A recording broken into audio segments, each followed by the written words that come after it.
This is Umar for IFLTV. I'm joined by Gareth A Davies after a very eventful weekend of action. Let's start with the main event last night. Incredible turnaround from Leigh Wood because, yeah, he was behind on all scorecards. I guess the big question is, was that the correct stoppage from the referee? Because obviously Team Warrington are complaining about it. I had Warrington 5-1 up after 6. It was a tremendous performance by Josh Warrington. It was a real rugged fight, which we expected it to be. I always thought Leigh Wood would come good at the end, as I said, and maybe win on points or stop Warrington late. It wasn't going that way for him.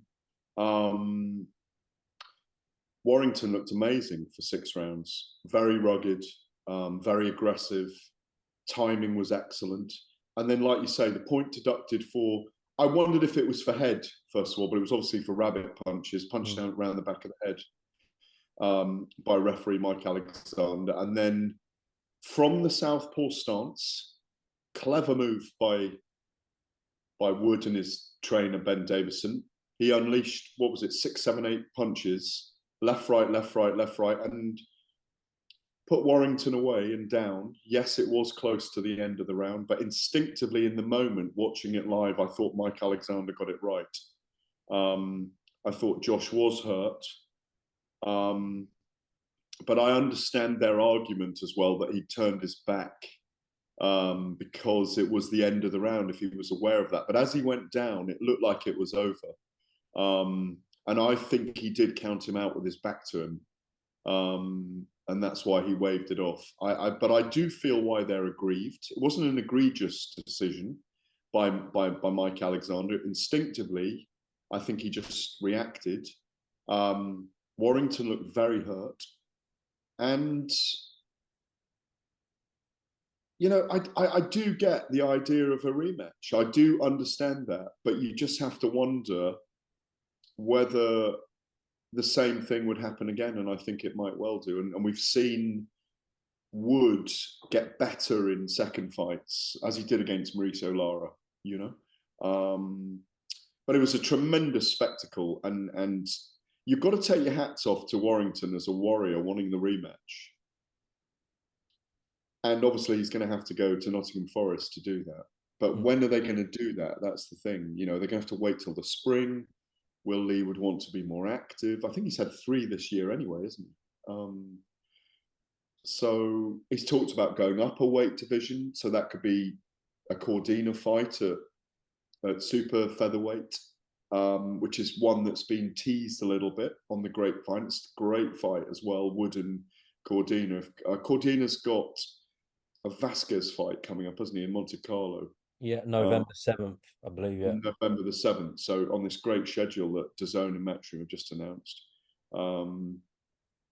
So, you know, going up to Katie Taylor on the 25th of November, and they've just obviously got Sonny Edwards and Bam Rodriguez, but and Haney Prograis.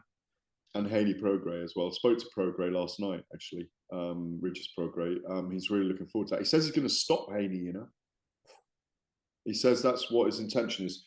So I see both sides of it from last night, but what a turnaround by Wood, by the way. He's really one of the most improved boxers we've got in the UK in the last 2 or 3 years, alongside perhaps Dan Aziz. But yeah, for a fantastic night, great fight. Obviously a little bit of controversy, but I do get both sides. I think the stoppage was fair, to sum it up, but I do get their argument that they'd like another chance from the Warrington camp. I remember speaking to you on a Sunday after Wood Lara won, where the big talking point was about Ben Davison and him stopping the fight, and some people saying it was way too early, should have given his fighter more of a chance. But when you look back at that, and you know, Lara's a massive puncher, can hurt you at any point.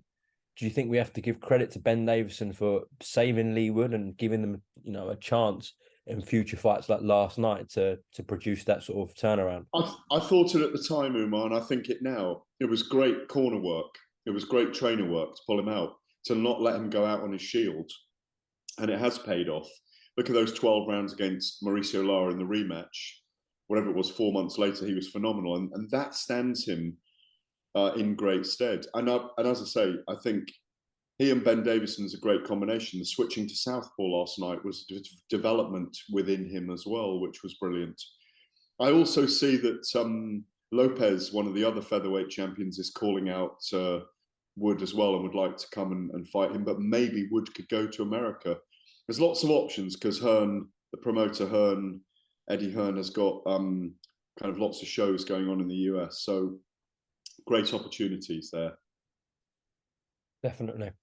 Gareth, just away from Wood Warrington, obviously, I guess the biggest news in boxing at the moment, and we haven't spoke since the poster was released about Fury Usyk being signed. There still seems to be, I don't know why, but there still seems to be people within the sport doubting this will happen. As I said, I'm not sure why, because the fight's signed. Why do you think that is?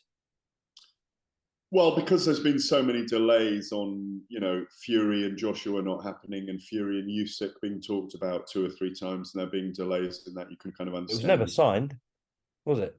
No, it was never signed, but that's where that degree of skepticism comes from. But my sources tell me very strongly that fight is on the cards. Obviously, Fury is fighting Francis Ngannou, first of all, on October the 28th, the opening of the Riyadh season, just, 3 weeks away now. Really looking forward to that as an event. I mean, I don't know if you've seen the video that went out today selling it. With China involved as well.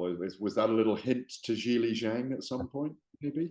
I saw Cristiano Ronaldo was involved in one of the promos as well. Ronaldo was involved in one of the promos. We've had the Sphere in Las Vegas. Wow, they are really putting a lot behind this. But as I say, my sources are telling me.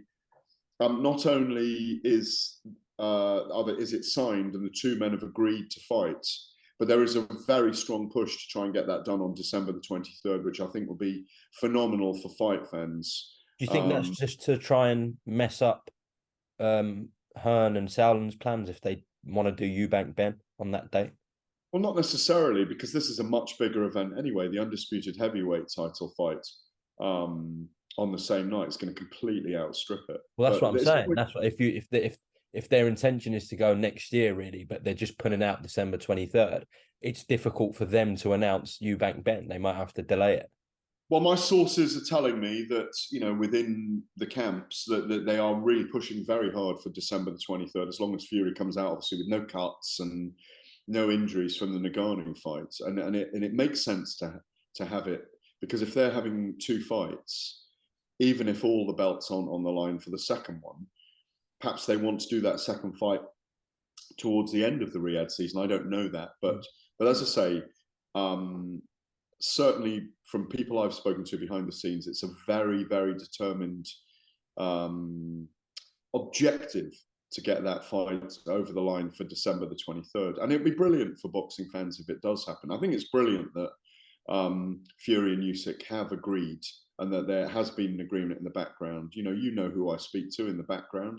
I know members very close to Tyson Fury's team. I know his promoters, and also with Usyk. And I think there's an attitude for it. There's a desire to get this fight over the line and make it happen. And obviously, it's got enormous backing from the Saudi Arabians, and it's brilliant. It is helping. There's a reason why we haven't had an undisputed heavyweight title fight this century, because it is a very difficult thing to bring those 4 belts together monetarily, egos, broadcasters, promoters, those kind of internecine rivalries that we do have in boxing.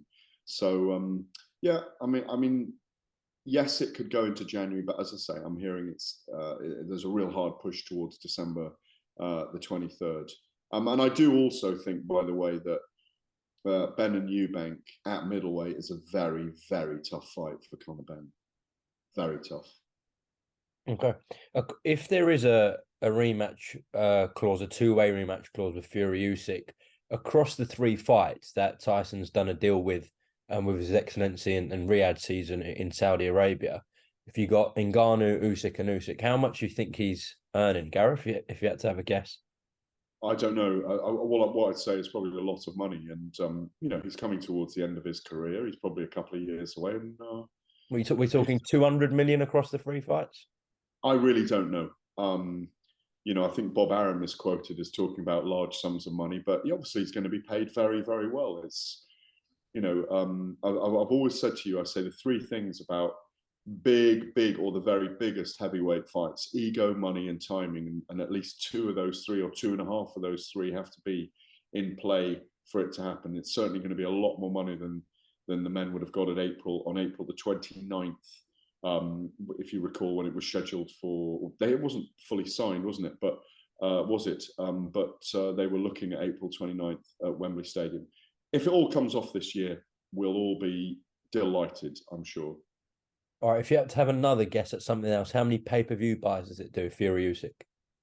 Huge pay-per-view buys.